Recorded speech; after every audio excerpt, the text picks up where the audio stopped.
अस्सलाम वालेकुम नाज़रीन। मुल्क जी जेका मौजूदा ताज़ी सियासी सूरत हाल आहे उन ते धरती टीवी जी इन ख़ुसूसी नशरियात में असीं अव्हांखे भलीकार चऊं था ऐं पल पल जेका सूरत हाल आहे पॉलिटिकल पाकिस्तान जी उहा चेंज थिए पई ऐं कुछ ही देर पहिरियां मुत्तहिदा क़ौमी मूवमेंट जेका प्रेस कॉन्फ्रेंस कई ऐं उन बि वज़ीर आज़म ते अदम एतमाद जो जेको आहे सो इज़हार कयो ऐं उहे बि हाणे वज़ीर आज़म सां गॾु न आहिनि जंहिं न सभिनी ॾिठो पिए ऐं कल्ह जेका शेख रशीद साहब ॻाल्हि ॿोल कई उन में उन्हनि जो चवणो त मुत्तहिदा क़ौमी मूवमेंट जो जेको फ़ैसिलो हूंदो उहो इंतिहाई अहम फ़ैसिलो हूंदो ऐं अॼु उन्हनि पंहिंजा जेके वोट आहिनि उहे अपोज़िशन जो जेको इतिहाद आहे उन सां शामिलु करे छॾिया आहिनि। उनखां पोइ जेको हींअर ताईं जेका सूरत हाल आहे मुख़्तलिफ़ हंधनि ते अव्हांखे बि अंग खर मिलंदा हूंदा। सो 177 तादाद थी वियो आहे गॾियल अपोज़िशन जे मेंबरनि जो ऐं उन्हनि खे 172 मेंबरनि जी घुर्बल हुआ अदम एतमाद वारी रिथ खे कामयाबु कराइण जे सिलसिले में ऐं हींअर ताईं 164 मेंबर ॿुधाए पिया वञनि जेके हुकूमती इतिहाद सां गॾु आहिनि। पर जंहिं वक़्त में पाण ॻाल्हि ॿोल करे रहिया आहियूं उन वक़्त में सिंध हाउस इस्लामाबाद जेको आहे उते बि सरगर्मियूं हलनि पियूं ऐं 25 जे लॻभॻि ॿुधाए पियो तादाद जेके बाग़ी मेंबर आहिनि PTI जा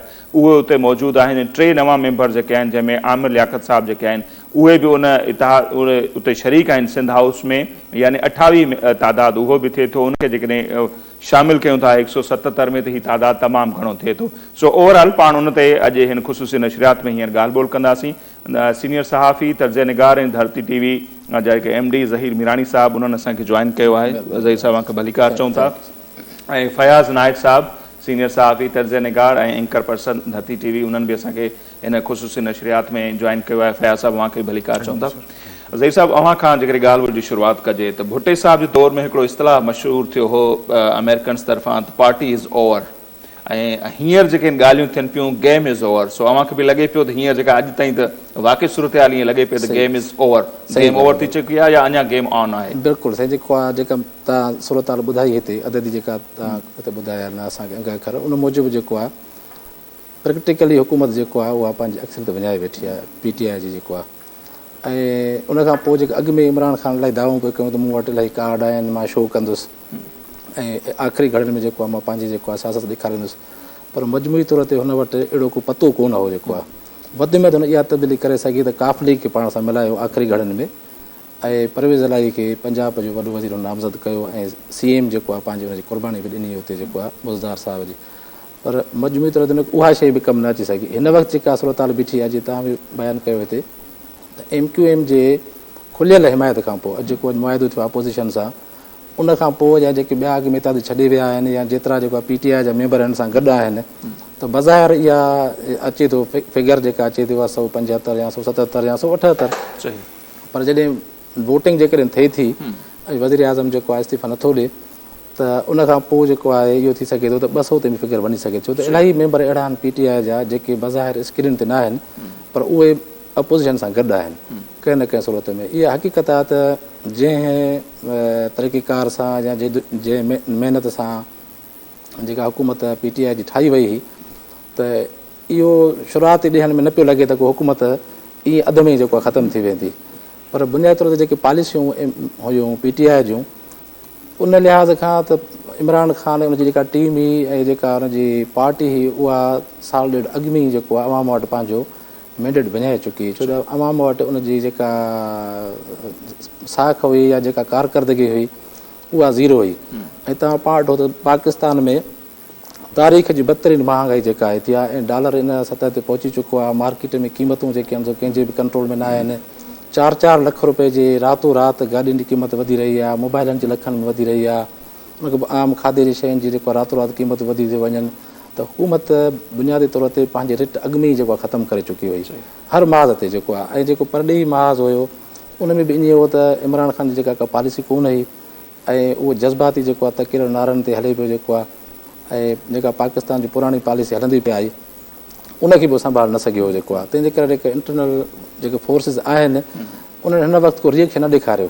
छो त हाणे भुट्टे साहब जी कोशिशि हिन थियण जी कोशिशि कई पर भुट्टो साहब प्रैक्टिकल जेको आहे परॾेही महाज़ ते जेको आहे जेके आउटर फोर्सिस हुयूं अमेरिकन्स हुया या जेके उन दौर जा पावर हुया उन्हनि सां मुहादो अटकायो। पर हिन अहिड़ो ख़ासि अहिड़े का हिन जी पॉलिसी कोन हुई। तंहिंजे करे ख़त बि आख़िर में खणी आयो। अॼु तव्हां ॾिठो त उहे चवनि था त असांजे पंहिंजे सफ़ीर लिखियो आहे असेसमेंट बयानु कई आहे त लीडरशिप थियणु जेको आहे उहो हिकिड़ो एॾो आसान कोन्हे जेको आहे। हिनखे आंदो वियो ऐं एजेंडा तहत आयो उन एजेंडा बि हिन सही परफॉर्म न कई जेको आहे। ऐं उन खां पोइ तव्हां वठो त मुल्क मुसलसल जेको आहे उहो पॉलिटिकल पोलराइज़ेशन जो शिकार आहे। पर इन में इमरान ख़ान खे पावर मां जेको आहे ॿाहिरि करण में धार करण में सभ खां वॾो जेको रोल आहे उहो पाकिस्तान पीपल्स पार्टी जो आहे। ख़ासि तौर ते जेको आहे अॻूणे सदर आसिफ अली ज़रदारी ऐं बिलाल भुट्टो जेको आहे उन तमामु जेको आहे हिकिड़ो सियासी रोल प्ले कयो आहे ऐं ज़ातियात न कई आहे। तब्दीली जेको आहे सियासी तब्दीली मुल्क में अची सघे थी ऐं जेको बि हिन वक़्तु जेका सियासत जो नओं माहौल जुड़ियो आहे वायुमंडल ठहियो आहे ऐं वज़ीर आज़म जे जेको तब्दीली जो जेको हिन वक़्तु अची घड़ी पहुती आहे उन में आसिफ अली ज़रदारी हिकिड़ो बुनियादी रोल प्ले कयो आहे ऐं जेतिरियूं बि अपोज़िशन जूं फोर्सिस आहिनि उन्हनि सभिनी खे हिकु जॻह ते गॾु करणु उनजा इख़्तिलाफ़ ख़तमु करणु ऐं जेको बि हुन फार्मूलो आंदो आहे उन सां अॻिते हली थी सघे थो जमहूरियत अञा बि वधीक जेको आहे नई अंदाज़ में असां वटि साम्हूं अचे। बाक़ी जेका मौजूदा हुकूमत हुई उहा कंहिं बि लिहाज़ खां अवाम जे फ़ाइदे में न हुई, छो त अवाम ख़ुदि जेको आहे हाणे उहो इंतिहाई महांगाई जे हिन चकीअ में पीसजी रहियो आहे ऐं माण्हू जेको आहे आम तौर ते हेठि सतह ते या मथी सतह ते बि उहो मानी खणण लाइ बि परेशान आहिनि। तंहिंजे करे माण्हुनि बेरोज़गारी वधी वई आहे, तमामु घणा माण्हू बेरोज़गार कया विया आहिनि। त इहो आहे। बाक़ी हुकूमत हाणे आख़िरी मरहले में आहे मोकिलाइण वारी। हा फैज़ साहब, जेकॾहिं अवां अचूं त वाक़ई अख़लाक़ी तौरु जेकॾहिं तक़ाज़ा हिकिड़ी अख़लाक़ियात जी तक़ाज़ा आहे, ॿिया हिकिड़ी जेका रियल जेका सूरत हाल आहे त अंग अखर जेकॾहिं अवां वटि न आहिनि घुर्बल 172 अवां वटि आहिनि ई कोन, पंहिंजा माण्हू कोन्हनि, इतिहादी अवां खे छॾे विया त हींअर छा इमरान ख़ान साहिब खे वज़ीर आज़म असीं चई सघूं था? ऐं ॿी जेका ही पल पल में सूरत हाल चेंज थिए पई, इहो ॿुधायो वियो त क़ौम खे अॼु ख़िताब कंदा, पोइ इहे ख़बरूं आहिनि त अस्करी क़यादत उन्हनि सां मुलाक़ात कई, ख़िताब मौख़िर थी वियो। अहिड़ो छा थियणु वियो पिए जंहिंखे इहा रोकण जी कोशिशि कई वई आहे? कीअं पियो लॻे अव्हांखे सूरत हाल जेका पल पल में चेंज पई थिए? सभ खां पहिरियों त असांखे पंहिंजे नाज़रीन खे इहो ॿुधाइणु घुरिजे त पाकिस्तान जी तारीख़ में पहिरियों दफ़ो इहो अमल थिए पियो त हिकिड़ी हुकूमत खे पार्लियामेंट जे थ्रू ख़तमु कयो पियो वञे। कोशिशूं पहिरियां बि थियूं आहिनि बेनज़ीर साहिब जे दौर में, उहो त न थियो न, नो कॉन्फिडेंस थियो, नाकाम वियूं। पहिरियों दफ़ो पाकिस्तान जी तारीख़ में हिकिड़ी हुकूमत खे पार्लियामेंट जे थ्रू पियो हटायो वञे। उनखां अॻे हुकूमतूं हटाइण जा गैर पार्लियामानी, उहो भली जमहूरियत जे अंदरि 52 बी रखियऊं, उहो जोड़े जे हिसाब ते लॻो, बेनज़ीर साहिबा जी ॿिनि हुकूमतुनि ते लॻो, नवाज़ शरीफ़ ते लॻो। ऐं वरी जेको आहे पंहिंजो उहो असांखे कोर्टुनि वारो सिस्टम नज़र आयो, जेको गिलानी साहिब जे बारे में बि कोर्टूं इस्तेमालु थियूं, नवाज़ शरीफ़ साहिब जे बारे में बि कोर्टूं इस्तेमालु थियूं। इहे सभु जेको जमहूरियत जे अंदरि आइनी तरीक़ा, आइन जे अंदरि त उहे प्रोविजन्स विधा विया, पर गैर पार्लियामानी तरीक़ा हुया। को बि पार्लियामानी तरीक़ो पाकिस्तान जे अंदरि हुकूमत ड्राइण जो अॼु ॾींहं ते इस्तेमालु न थियो आहे। हीउ पाकिस्तान जी तारीख़ में पहिरियों दफ़ो आहे जेको पार्लियामानी तरीक़े सां हिकिड़ी हुकूमत जो ख़ात्मो थिए पियो। ऐं ईअं खणी सम्झो जेका ज़हीर साहिबु ॻाल्हि कई त ट्रू डेमोक्रेटिक जेको तरीक़ेकार आहे उहो इहो आहे त हुकूमतुनि खे को 58(2) जहिड़ा आर्टिकल विझी या कोर्टुनि खे इस्तेमालु करे हुकूमतूं ड्राइण वारो जेको तरीक़ेकार आहे उनखे को ट्रू डेमोक्रेटिक पंहिंजो न या ट्रू कॉन्स्टिट्यूशनल जेको आहे उहो नथो चई सघिजे। पर जॾहिं पार्लियामेंट पंहिंजे जंहिंजे थ्रू उहा हुकूमत चूंडिजे थी, उहा हुन ते एतमाद उनजो न रहे। तंहिंजे करे हिकिड़ो जेको बुनियादी नुक़्तो आहे हिन सॼे अमल जी जेको अहमियत वारो नुक़्तो आहे त पाकिस्तान जी तारीख़ में पहिरियों दफ़ो हिकिड़ी हुकूमत खे पार्लियामानी तरीक़े सां पार्लियामेंट जे थ्रू जेको आहे उहो घर बीड़ो करे पियो वञे। ऐं जीअं ज़हीर साहिबु ॻाल्हि कई, इंतिहाई इम्पोर्टेंट ॻाल्हि आहे त इहो नुक़्तो जेको आहे 2018 जे चूंडुनि वक़्तु जॾहिं चूंडूं थियूं उन वक़्तु नवाज़ शरीफ़ ऐं मौलाना फज़लुर रहमान पार्लियामेंट में वञण खां इनकारी हुया।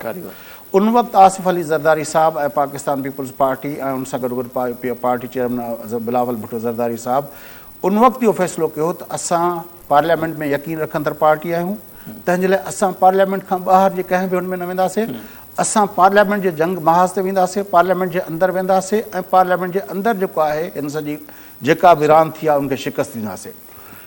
और 2018 जे चूंडुनि वक़्तु जो मां तव्हांखे मंज़रनामो नाज़रीन खे यादि ॾियारणु चाहियां थो त उन वक़्तु बि मुल्क जी जेके मुख़ालिफ़त जूं पार्टियूं हुयूं उन्हनि सभिनी नवाज़ शरीफ़ ऐं ख़ासि तरह फज़लुर रहमान वारनि चयो त असां असेंबलियुनि में वञूं ई न। उहो वरी अञा पोइ जी ॻाल्हि आहे, पर मां तव्हांखे ॿुधायां थो त उन वक़्तु 2018 में पीपल्स पार्टी चयो त न, पार्लियामेंट जी पॉलिटिक्स खां ॿाहिरि असां ॿियो जेके तरीक़ेकार आहिनि उहे न कंदासीं। पोइ वरी PDM ठहियो, PDM में लांग मार्च, इस्तीफ़ाऊं ॾियो, हे ॾियो, हो ॾियो। पीपल्स पार्टी उन वक़्तु बि चयो हुयो त भई हिकिड़ो ई तरीक़ेकार आहे। मूंखे यादि आहे उन 27 दिसंबर जे उन जलसे में मां गढ़ी ख़ुदा बख़्श में स्टेज ते मौजूदु हुउसि जॾहिं ज़रदारी साहिबु जेको आहे हुन ते ख़िताबु कयो हुयो वीडियो लिंक ते। उन वक़्तु PDM जी क़यादत उते मौजूदु हुई, मरियम नवाज़ साहिबा मौजूदु हुई, गफ़ूर हैदरी साहिबु मौजूदु हुयो ऐं जेको आहे पंहिंजो हीअ ॿियनि पार्टियुनि जी क़यादत मैंगल साहिबु उते मौजूदु हुयो। उते ज़रदारी साहिबु चयो त तव्हां असांजे तजुर्बे मां कुझु सिखो, असांखे ख़बर आहे त हिन खे असां कीअं घर बीड़ो करे सघूं था, तंहिंजे लाइ तव्हां इहे जेके इस्तीफ़ाउनि वारियूं इहे मुहिम जो न कयो।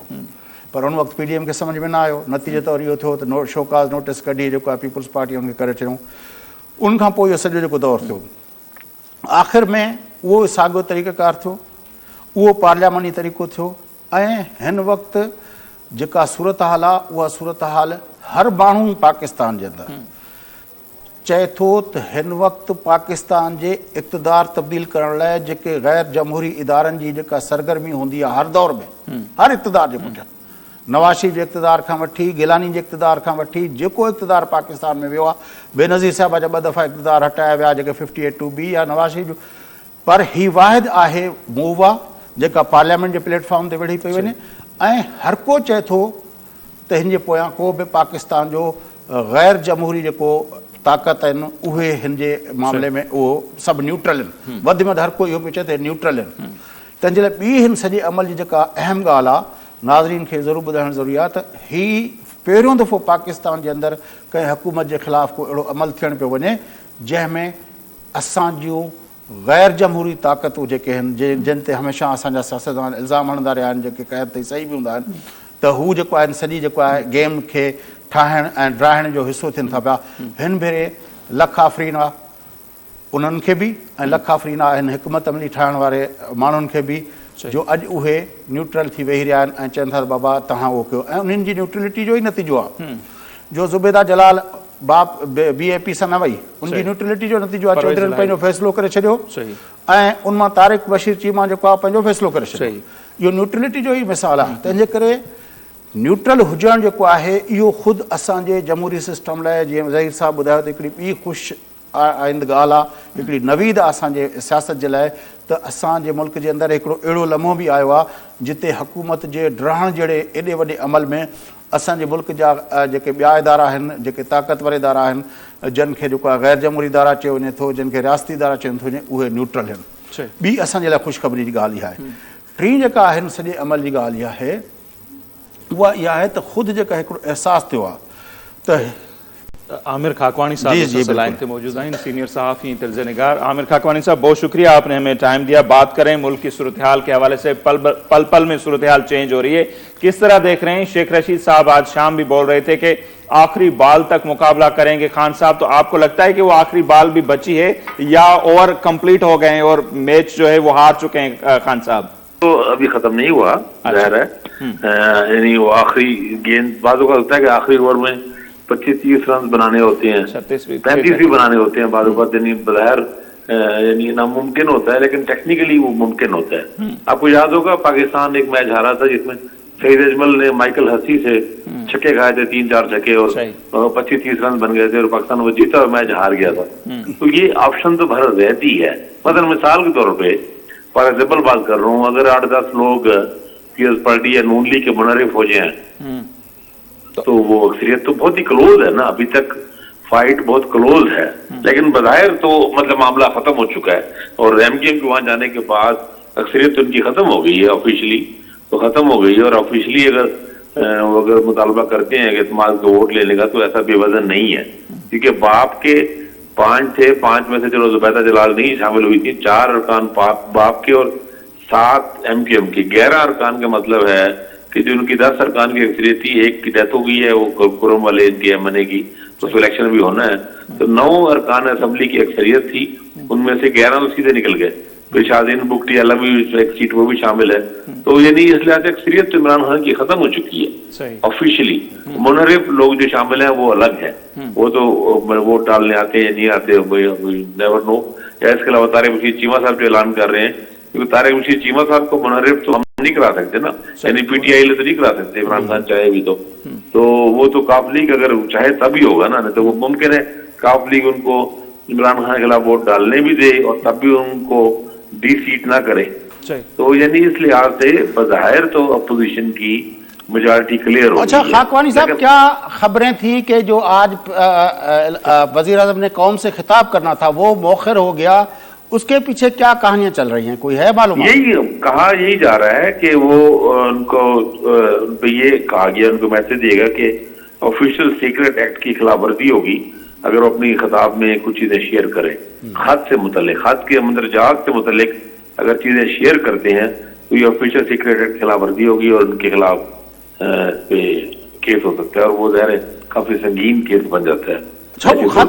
خط جو ہے اس کے بارے میں بھی حکومت نے جو اب تک باتیں کی، جو اپنا اس 27 کے جلسے میں پہلے اس کا ایک اندیا دیا وزیر خارجہ نے کہ میرے پاس بڑے راز ہیں اور میں نے وہ اپنے وزیر اعظم کو، اپنے کپتان کو دے دیے ہیں، پھر وزیر اعظم صاحب نے نکال کے وہ لہرا کے دکھایا، اور پھر وزیر اعظم نے کہا کہ میں جو ہے اپنا آف دا ریکارڈ دکھانے کے لیے تیار ہوں. اس کی تردید کی وزیر خارجہ نے کہ وہ نہیں دکھا سکتے. پھر یہ ہوا کہ سیاسی کمیٹی نے فیصلہ کیا کہ ہم چیف جسٹس کو دکھائیں گے کیونکہ اتنا بڑا راز ہے، ہم کسی اور کو نہیں دکھا سکتے. پھر یہ فیصلہ ہوا کہ کل سے کہنا شروع کیا کہ ہم سینئر صحافیوں کو دکھا رہے ہیں. تو وہ جو اتنا ٹاپ سیکرٹ تھا جو پارلیمنٹ کے لوگوں سے نہیں کر رہے تھے، وہ نیشنل سیکورٹی کمیٹی میں نہیں لے کے جا رہے تھے، وہ صحافیوں کو دکھانے پہ لے آئے. تو یہ خط آخر ہے کیا کہ اس پہ خود حکومت کوئی ایک موقف نہیں لے؟ لیکن اس دن اس جلسے میں وزیر اعظم نے یہ تو بڑا واضح کہا تھا کہ میں آپ کی ریکارڈ اس کو شیئر کر سکتا ہوں کسی سے بھی. انہوں نے کہا تھا جو میرے پاس آئے اس کو شک ہو کہ خط نہیں ہے تو میں اس سے آپ کی ریکارڈ شیئر کر سکتا ہوں. تو یہ اپنی اسی دن بھی اپنی اسی جلسے کی تقریر میں یہ تو انہوں نے واضح کر دیا تھا کہ میں اس کو شیئر کرنے کو تیار ہوں، لیکن آپ کی ریکارڈ یہ بات ہوگی. لیکن پھر تردید کی تھی وزیر خارجہ نے کہ ایسا ریکارڈ نہیں کر سکتے وہ، لیکن اب تو انہوں نے کر دیا نا. وہ انہوں نے اس کے، لیکن اس کے ابھی تک دیکھیں جن لوگوں نے کہا ہے انہوں نے بھی اس کی مندرجات ڈیٹیل نہیں. ایک تو یہ تو بہرحال بات سامنے آ گئی ہے کہ اس وقت جو ایمبیسڈر تھے پاکستان کے امریکہ میں اسد مجید صاحب، ان کے بارے میں کہا جا رہا ہے کہ انہوں نے یہ خط لکھا، یعنی خط بہرراز کسی ملک کا نہیں ہے، یعنی سفارتی چینل سے اس طرح نہیں آیا، یعنی بہرراز کسی دشمن مخالف ملک کا یا غیر ملکی یا طاقت کا یا عالمی قوت کا کسی کا ڈائریکٹ نہیں ہے. یہ ان کی کسی ملاقات کی تفصیل بتائی جا رہی ہے کہ وہ ایمبیسڈر صاحب وہاں پہ شاید مبینہ طور پہ جو کہا جا رہا ہے کہ وہاں کسی سے ملے امریکی ان کے کسی، اور اس نے کوئی ملفوظ یا واضح دھمکی دی. جن لوگوں نے دیکھا وہ تو کہہ رہے ہیں کہ دھمکی کے بارے اس میں واضح ہے، کھلی دھمکی ہے اور جارحانہ انداز ہے اس کا. اب اس طرح کے بعض لوگ یہ کہہ رہے ہیں، لوگوں کا ہے کہ اس طرح کے ڈپلومیٹ جیسے جو ہیں یہ ہوتے رہتے ہیں، یعنی اس طرح کے مراسلے سفارتوں کے آتے رہتے ہیں. لیکن میرا نہیں خیال کہ یہ بہرحال اتنا غیر اہم معاملہ ہے. اگر ہمارا پاکستان میں کوئی ایمبیسڈر حکومت کے اس سے آفیشل سے ملتا ہے اور اگر وہ آفیشل ملاقات ہے جس کے منٹس بھی نوٹ ہوں تو بہرحال اس کی ایک آفیشل حیثیت ہے. اگر وہ پیغام بھیجتا ہے تو اس کو بہرحال یہ نہیں کہہ سکتے کہ یہ معمول کا مراسلہ ہے. تو بہرحال بات امپورٹنٹ تو ہے ہی، اس میں ہم اسے میرا خیال ہے اس کو یہ نہیں کہہ سکتے کہ نہیں ہے امپورٹنٹ. لیکن چونکہ یہ بھی شاہ محمود قریشی نے یہ کہا تھا، اسے اسی دن ہی میں نے خود سنا، انہوں نے کہا تھا کہ ہم نے عسکری قیادت سے بھی یہ شیئر کیا ہے. تو اب یہ نیشنل سیکورٹی کونسل کمیٹی کی اس میں ان کو لے کے جانا چاہیے تھا. پارلیمنٹ میں تو چلو ایک زیادہ بڑا کام ہے نا، اور ہم نے دیکھا ہے، دیکھیں بڑی انفارچونیٹ بات ہے گیوبان صاحب کہ پارلیمنٹ میں جتنے بھی ان کیمرہ سیشن ہوئے ہیں شام تک رات تک ان کی پوری ڈیٹیل چینل سے نشر ہو گئی ہے. بالکل ہوتی ہے. آپ بھی ظاہر یہ کام کرتے ہیں، جرنلسٹ ہیں، اینکر ہیں، لیکن تو آپ کو پتہ ہی ایسا ہی ہے تو اب بھی باہر آ گئے نا اپنا خاکوانی صاحب. اب بھی جو چھپایا جا رہا تھا اسٹیٹ سیکرٹ اب بھی آپ بتا رہے ہیں کہ جو بتایا گیا وہ چیزیں ابھی بھی ظاہر جب آپ کسی سے ملاقات کسی کو دکھائیں گے تو چیزیں شیئر تو ہو جاتی ہے نا اس کی. پارلیمنٹ میں لے جانے میں، پارلیمنٹ میں دیکھیں اگر لے کے جانا بھی کوئی برائی بھی نہیں ہے ظاہر ہے، لیکن نیشنل سیکورٹی کمیٹی کے اجلاس میں تو ضرور ہے نا، وہ تو چونکہ یہ نیشنل سیکورٹی کا ایشو ہے نا، وہاں نہ لے جانے کی کوئی تو نہیں. میرا خیال ہے عمران خان اس کو سیاسی کارڈ کے طور پر زیادہ استعمال کر رہے ہیں، اس کو اپنے کارڈ کے طور پر صاحب. یہ ظہیر میرانی صاحب صوب کے ایڈیٹر ہمارے ایم ڈی ہیں، وہ آپ سے کچھ سوال کرنا چاہتے ہیں. اچھا خاکوان صاحب، یہ ایسے نہیں کہہ سکتے کہ انہوں نے ابھی جو نان ایشو کو ایشو بنایا ہوا ہے تو اس کو یہ کام نہیں آ سکتا کارڈ یہ اس موقع پہ، کیونکہ ایسی کمیونیکیشن تو جو ہمارے ایمبیسڈرز ہیں وہ اپنے ملک کو بھیجتے رہتے ہیں، کہ نئی بات نہیں ہے. اور اس میں ایسی کوئی چیز بھی نہیں ہے جس سے یہ پتہ لگے کہ آؤٹر فورسز یا بڑا کوئی سپر پاور ملک جو ہے پاکستان کے وزیر اعظم کو یا ریاست کو کوئی بڑی دھمکی دے رہا ہے. تو ایسی اگر کوئی کمیونیکیشن ہوتی تو پہلے بھی ہو سکتی تھی، لیکن اس موقع پہ خاص طور پہ لانا تو اس کا مطلب یہ ہوا کہ کچھ جو پولیٹیکل ٹرمائل ہے اس کو کم کرنے کے لیے انہوں نے کوئی ایشو بنایا ہوا ہے. تو ایسا تو نہیں ہے یہ سارا ڈرامہ جو ہے. دیکھیں پولیٹیکل مجھے جو سمجھ آتی ہے بات کہ پولیٹیکل کارڈ پولیٹیکل ایک موٹیوز تو ہیں اس کے پیچھے، پولیٹیکل کارڈ بھی ہے، ظاہر ہے جلسے میں اس کے لیے انتخاب کیا گیا اور وہ 27 مارچ کا وہ ایک اہم جلسہ تھا تحریک عدم پیش ہونے ایک دن پہلے کا. لیکن دیکھیں میرا نہیں خیال کہ یہ بہت ہی عام یا سرسری بات مجھے نہیں لگتی. ایک پاکستان کا اگر واقعتاً یہ پاکستان کے ایمبیسڈر نے ایک کیریئر ڈپلومیٹ ہیں جو ظاہر ہے آج بھی کہیں نہ کہیں اور جگہ وہ ایمبیسڈر کے طور پہ کام کر رہے ہوں گے، ایک بھیجا ہے ایک آفیشیل یعنی ایک چینل سے اپنا بھارتی چینل سے پرسنل خط تو نہیں بھیجا انہوں نے نا، اور وہ انہوں نے ایک ملاقات کی اور اس ملاقات کے نتیجے ان کو جو پیغام دیا گیا ہے یا ان کو جو فیڈ بیک تھا اس کو انہوں نے شیئر کیا ہے. خاکوانی صاحب ایک سوال تو بنتا ہے نا کہ اگر یہ اتنا ہی نیشنل سیکیورٹی کا معاملہ ہے تو نیشنل سیکیورٹی سے ریلیٹڈ جو ہمارے ادارے ہیں ان لوگوں میں ہم نے پینک نہیں دیکھا، ان لوگوں کو ہم نے نہیں دیکھا کہ وہ اس معاملے پر اگر وہ نیشنل سیکیورٹی کا معاملہ ہوتا تو وہ اس میں زیادہ جس طرح عام طور پر ان کا رول ہوتا ہے وہ رول پلے کر رہے ہوتے. ایسا لگ رہا ہے کہ یہ وزیر اعظم صاحب تو اس کو نیشنل سیکیورٹی کا اور وزیر خارجہ صاحب تو کہہ رہے ہیں، لیکن ہمارے نیشنل سیکیورٹی کے جو ادارے ہیں وہ اس کو شاید اتنا نیشنل سیکیورٹی کا معاملہ نہیں سمجھ رہے، اسی لیے ان لوگوں نے اس کی بیک اپ نہیں کیا پرائم منسٹر کو. جی ایسا ہی بالکل ایسا ہی ہے. اصل میرا خیال ہے نیشنل سیکورٹی سے بھی زیادہ عمران خان اسے اپنے خلاف لے رہے ہیں اور اپنی حکومت ہٹانے کو وہ نیشنل سیکورٹی کے اس حوالے سے لے رہے ہوں گے کہ بھی حکومت ہٹانا کہ میری حکومت ہٹائی جا رہی ہے کسی غیر ملک کی قوت ہی کہنے میں ہٹائی جا رہی ہے تو اٹ مینس یہ بھی نیشنل سیکورٹی کا ایشو ہے یا اس کا کوئی ایجنڈا ہے پاکستان میں جس میں میں مزاحم تھا اور رکاوٹ تھا اور مجھے اس سے ہٹایا جا رہا ہے. تو ہمارے جو نیشنل سیکورٹی کے ادارے ہیں یہ بات اپنے بالکل ٹھیک کیا کہ انہوں نے اس پہ ایسے کمنٹ بھی نہیں کیا. اور سب سے بڑی بات نیشنل سیکیورٹی ایڈوائزر جو ہے وہ اپنا معید یوسف صاحب اس کا اس معاملے میں ابھی تک کوئی ایک جملہ تک نہیں آیا. صحیح. اچھا جی بالکل وہ انہوں نے اس معاملے میں خاموشی اختیار کی ہوئی ہے اور نہ صرف انہوں نے بلکہ ہمارے نیشنل سیکورٹی اداروں نے بھی میرے خیال ہے کسی کو کہیں نہ کہیں اور ہمارے وزیر خارجہ پرویز خٹک نے بھی اب تک ایک لفظ اس کے بارے میں نہیں کہا. وزیر دفاع چلو اور عامر صاحب اس کے تانے بانے جو تھے خان صاحب وہ سارے جوڑ رہے تھے میاں نواز شریف کے حوالے سے جس کا کوئی شاید ذکر بھی نہیں. اس نے کہا یہ ساری سازش ملاقاتیں لندن میں جو ہو رہی ہیں. اچھا آخر میں آپ سے ہم یہ بھی سمجھنا چاہیں گے آج سینئر جرنلسٹ سے جو ملاقات کی ہے وزیر اعظم صاحب نے اس میں ان کا یہ کہنا ہے کہ سنڈے والے دن 1 لاکھ سے زیادہ لوگ جو ہوں گے وہ پارلیمنٹ کے باہر جمع ہوں گے. تو آپ کو کیا لگتا ہے کہ واقعی لوگ نکلیں گے؟ اگر نکلتے ہیں تو پھر آپ کو کیا صورتحال بنتی ہوئی نظر آ رہی ہے؟ کہیں کوئی ٹکراؤ والی صورتحال تو نہیں ہوگی؟ عمران خان نے اور پی ٹی آئی نے یہ بات تو ثابت کر دی ہے نا کہ وہ کراؤڈ پلر ہے، لوگوں کو اکٹھا کر سکتے ہیں. نہیں سنڈے والے دن بول رہے ہیں جس دن یہ ووٹنگ ہوگی. کی پارٹی بھی ساتھ جڑ گئی ہے دوبارہ سے ان کے پارٹی کے ورکر بھی. لیکن میں یہ سمجھتا ہوں اور میں یہ کہنا چاہوں گا کہ یہ ایک سیاسی جنگ ہے، اس کو سیاسی انداز میں لڑیں بلکہ ایک سیدھی سادے لفظوں میں اقتدار کی جنگ ہے. جو پارٹیاں اپوزیشن اقتدار میں آنا چاہتی ہیں یہ اقتدار میں رہنا چاہتے ہیں تو اقتدار کی ایک پولیٹیکل جنگ ہے، پولیٹیکل طریقے سے لڑی جا رہی ہے. اس کو ایک سیاسی طریقے سے لڑے. سیاسی مراد ہے کہ اس میں کوئی یعنی افراتفری کا کوئی انارکی کا کوئی خانہ جنگی کا کوئی ٹکراؤ یا تصادم کا خطرہ پیدا نہیں کرنا چاہیے. مطلب گیم جو ہے اس کو رولز کے تحت کھیلنا چاہیے. بالکل رول کے تحت کرنا چاہیے اور اس کے بعد واپسی کا موقع ہے. اگر الیکشن ہوتے ہیں آج نہ صحیح 4 مہینے 6 مہینے سال 1.5 سال بعد الیکشن ہونے ہی ہے نا تو الیکشن میں یہ الیکشن جیت کے دوبارہ آ سکتے ہیں. اپنی پارٹی پہ زور دیں، اپنی تنظیم سازی پہ زور کریں اور اپنی غلطیوں سے سیکھیں. عمران خان کو شکست اپنی سیاسی غلطیوں کی بنا پہ ہوئی ہے جو انہوں نے اپنے اتحادی کھوئے ہیں. آج اگر جہانگیر ترین ان کے ساتھ ہوتے تو یہ بحران ٹل سکتا تھا. صرف 10 دن پہلے یہ چودھری پرویز الہی کو اگر وزیر اعلیٰ نامزد کر دیتے تو میں بھی صورتحال ڈفرنٹ ہوتی. اپنی سیاسی غلطیوں کے بنا پہ یہ ہار رہے ہیں جنگ. ان کو اپنی غلطیوں پہ ٹھیک کرنا چاہیے، سیکھنا چاہیے اور آئندہ ان کو موقع ملے تو غلطیاں ریپیٹ نہ کریں. اچھا خاکوان صاحب یہ ایسا لگ رہا ہے کہ پی ٹی آئی کو طاقت تو دی گئی تھی، ایسا تو نہیں ہے کہ اقتدار میں جانے کے بعد یہ نئی کاف لیگ بن جائے؟ پی ٹی آئی میرا نہیں خیال کہ کوئی کاف لیگ بنے گی. پی ٹی آئی بہرحال ایک پاپولر پارٹی ہے. دیکھیں 2013 کے الیکشن میں جب عمران خان کے پاس کینڈیڈیٹ نہیں تھے اور اسٹیبلشمنٹ کی کوئی سپورٹ ان کو حاصل نہیں تھی اس وقت انہوں نے 70 لاکھ ووٹ لیے. 70 لاکھ ووٹ بڑے ووٹ ہوتے ہیں جب ان کے پاس کینڈیڈیٹ کوئی تھے نہیں، الیکٹیبل نہیں تھے، کچھ نہیں تھے. تو پی ٹی آئی 1 کروڑ سے زیادہ ووٹوں والی پارٹی تو بھارت تھی और 1,64,00,000 वोट उन्होंने लिए। इसमें कोई ज़्यादा सपोर्ट भी उनको शामिल हुई, इनको कैंडिडेट्स में भी मदद किया गया उनको। लेकिन पीटीआई एक बड़ी पार्टी है। असल में पंजाब में खला है, पंजाब में खला है पीएमएलएन का और पाकिस्तान पीपल्स पार्टी की भी कोई है। दूसरी पार्टी पंजाब में पीएमएलएन के सिवा पीटीआई है। आज भी आप देखिएगा इलेक्शन होंगे तो वहां पे अगर ये हारेगी भी तो दूसरे नंबर पे आएगी।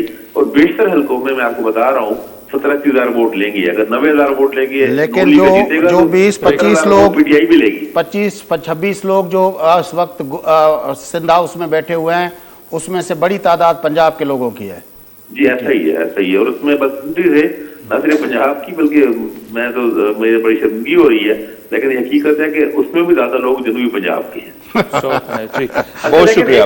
एक फैक्टर ये भी है कि इनमें से ज्यादातर वो लोग हैं जिनको जहांगीर तरीन लेकर आए थे। तो जहांगीर तरीन के जाने के बाद इन लोगों को बिल्कुल कोई इनके पुरसाने हाल ही नहीं था।